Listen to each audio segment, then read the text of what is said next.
গত ২৭ মে ২০২৫ তারিখ মিরপুর ১০ নম্বর এলাকার যে মাহমুদ মানি এক্সচেঞ্জের ২১ লক্ষ টাকা ও কিছু বৈদেশিক মুদ্রা, এটার যে ডাকাতির চাঞ্চল্যকর ঘটনা, সেই ঘটনার সাথে সংশ্লিষ্ট যারা তাদেরকে গ্রেপ্তার এবং লুণ্ঠিত অর্থ এবং ডাকাতির কাজে ব্যবহৃত যে অস্ত্র, গুলি এবং অন্যান্য যানবাহন সেসব উদ্ধার সংক্রান্তে প্রেস ব্রিফিং।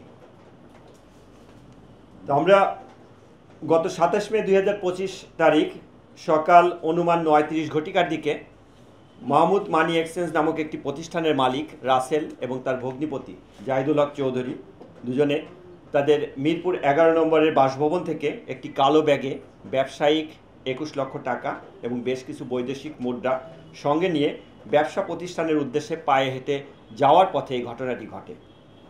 তা সকাল অনুমান ৯:৪০ ঘটিকার দিকে শেরেবাংলা ন্যাশনাল স্টেডিয়াম ও ফায়ার সার্ভিস এর মাঝের যে গলি, সেই গলির মাথায় পৌঁছা মাত্রই ঘটনাস্থলের পূর্ব থেকে ওত পেতে থাকা ৪টি মোটরসাইকেল যোগে ৭-৮ জন লোক যারা মাস্ক পরিহিত অবস্থায় ছিল, তারা তাদের পথ রোধ করে। এর মধ্যে একজন অজ্ঞাতনামা ডাকাত জাহিদুল হক চৌধুরীর মাথায় পিস্তল ঠেকিয়ে তার হাতে থাকা ব্যাগটি জোরপূর্বক ছিনিয়ে নেয়।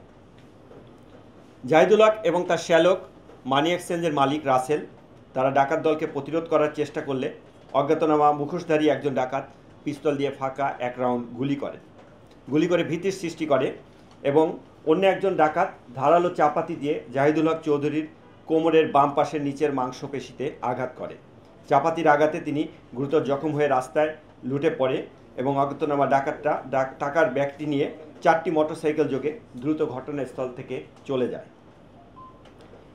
এই ঘটনাটি একজন পথচারী তার মোবাইলে ভিডিও ধারণ করে এবং ভিডিও ধারণ করে সামাজিক যোগাযোগ মাধ্যমে শেয়ার করলে তা ব্যাপকভাবে চাঞ্চল্যের সৃষ্টি হয়।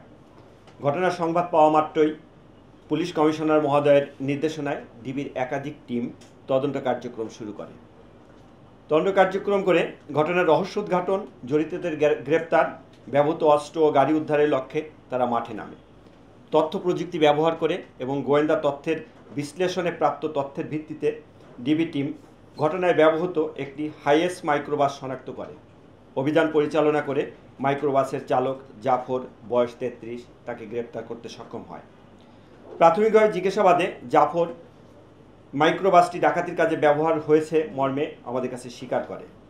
ডিবি টিম তার দেওয়া তথ্য মতে গাজীপুর টঙ্গী এলাকা থেকে মাইক্রোবাসটি উদ্ধার করে জব্দ করে।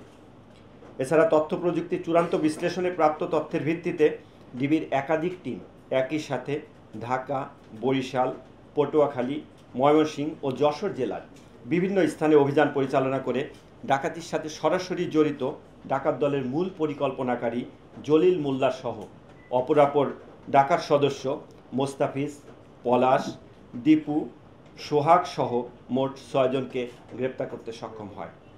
এদের সকলেই পেশাদার ডাকাত। তাদের বিরুদ্ধে ঢাকা মহানগরী সহ দেশের বিভিন্ন স্থানে ডাকাতি, খুন, অস্ত্রসহ বিভিন্ন অপরাধের একাধিক মামলা রয়েছে। গ্রেপ্তারকৃতদের নিকট হতে ডাকাতির লুণ্ঠিত ৫,০৩,০০০ টাকা, ১০৬টি বিভিন্ন মানের বৈদেশিক মুদ্রা, ২,১২,০০০ টাকা মানের জাল টাকা, ঘটনার কাজে ব্যবহৃত ৩টি মোটরসাইকেল, একটি মাইক্রোবাস উদ্ধার করা হয়। এছাড়া ডাকাতির কাজে ব্যবহৃত একটি বিদেশি পিস্তল, ২ রাউন্ড গুলি, একটি চাপাতি ও ৩টি খেলনা পিস্তল উদ্ধার করা হয়। এ ঘটনায় ভিকটিম জাহিদুল হক চৌধুরী বাদী হয়ে মিরপুর মডেল থানায় একটি ডাকাতি মামলা দায়ের করেন।